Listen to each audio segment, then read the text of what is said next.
Voltamos para o bloco final do nosso programa sobre as relações de trabalho nos portos. Estamos conversando com o juiz do trabalho, Ricardo Córdova Diniz, que atua na cidade portuária de Itajaí, Santa Catarina. Juiz Ricardo, eu vou convidar o senhor agora para assistir ao depoimento do senhor Saul Airoso da Silva, que é presidente da Intersindical dos Trabalhadores Portuários, que fala sobre a questão da jornada de trabalho dos trabalhadores portuários avulsos e o tamanho do intervalo. Vamos assistir? E é um problema a questão das 11 horas para nós trabalhadores.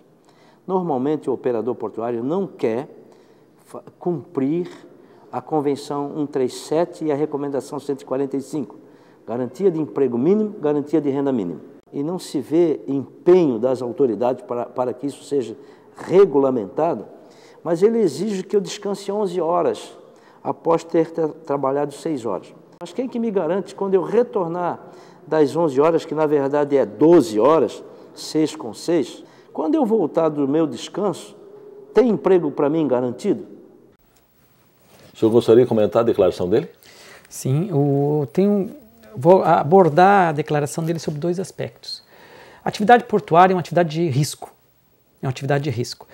E o intervalo previsto no artigo 66 da CLT, que é aplicável ao trabalhador portuário avulso, por disposição expressa da própria Constituição, esse intervalo também está previsto na Lei 8.630.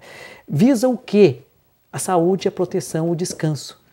Tá? E quando o trabalhador não observa isso, ele se insere numa atividade de risco. A possibilidade de acidente aumenta. E muito. Você tem um trabalhador, vamos dizer, girando 12 horas seguidas dentro do porto. Certo. 12 horas seguidas. Depois nós temos uma outra situação. Quando não é respeitado o intervalo, o que acontece na prática? Na prática, o serviço passa a ser concentrado na mão de poucos trabalhadores. Observando o intervalo, você possibilita a participação de outros trabalhadores nas pegadas. Então, democratiza o intervalo, acaba democratizando a participação dos trabalhadores no serviço portuário.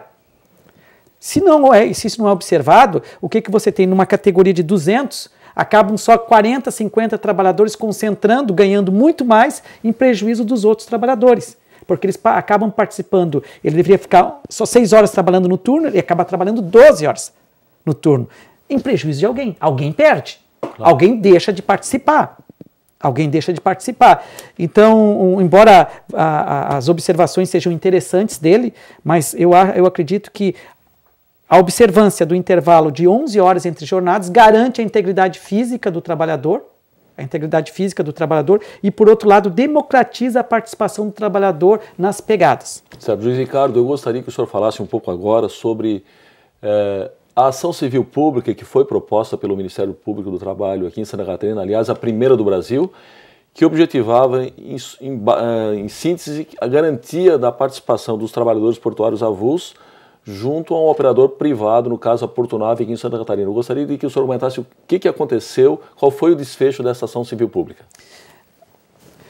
Nós temos ali, quem conhece Itajaí, nós temos o Porto de Itajaí, e o outro lado do rio Itajaí, nós temos Navegantes. Certo. Tá? Então, de frente ao Porto de Itajaí, foi construído o Porto de Navegantes, da Portonave, um terminal privado. Certo. Era um terminal privado. Só que esse terminal privado acabou invadindo a área da bacia de evolução do Porto de Itajaí, ou seja, ele ficou dentro da área organizada do Porto de Itajaí, da área do Porto organizado.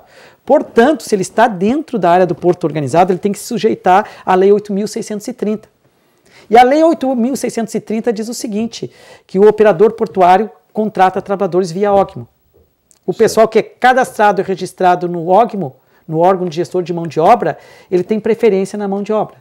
E o que aconteceu? A Portunave, num primeiro momento, não aceitou. Ela foi diretamente ao mercado de trabalho e contratou trabalhadores. Certo.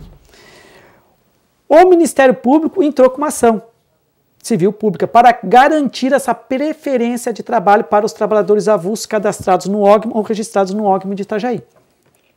E foi deferida uma liminar.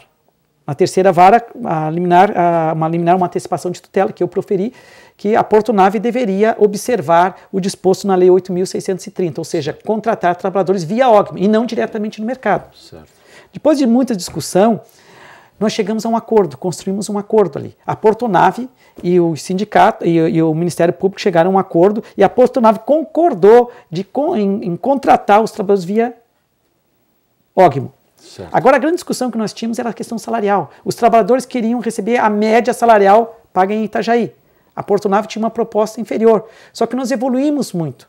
Para você ter uma ideia, nós começamos uma discussão de R$ 1.200. E nós acabamos fechando o acordo, considerando os benefícios que a Portonave vai conceder, num salário próximo a R$ 4.000. Que é uma média, considerando que a Portonave contratou apenas o trabalho de lingada, que é aquele trabalho básico. Certo. O básico, é o que o pessoal costuma dizer, o trabalho de chão da fábrica, é um salário bem próximo ou até superior, se nós levando em consideração vários detalhes, superior ao que é pago no Porto de Itajaí, para o pessoal de lingada. Certo. Para o pessoal de lingada. Bem, Ricardo, infelizmente o nosso tempo se esgotou. Muito obrigado pela sua participação. Chegamos ao fim do nosso programa. Hoje discutimos o que mudou no trabalho portuário quase 20 anos depois da chamada Lei de Modernização dos Portos. Conversamos com o juiz do trabalho Ricardo Córdova Diniz, que atua na cidade portuária de Itajaí, Santa Catarina. Nossas entrevistas também podem ser acessadas no YouTube, no endereço youtube.com/Justiça do Trabalho sem cedilha. Voltamos semana que vem com mais um tema do seu interesse. Até lá!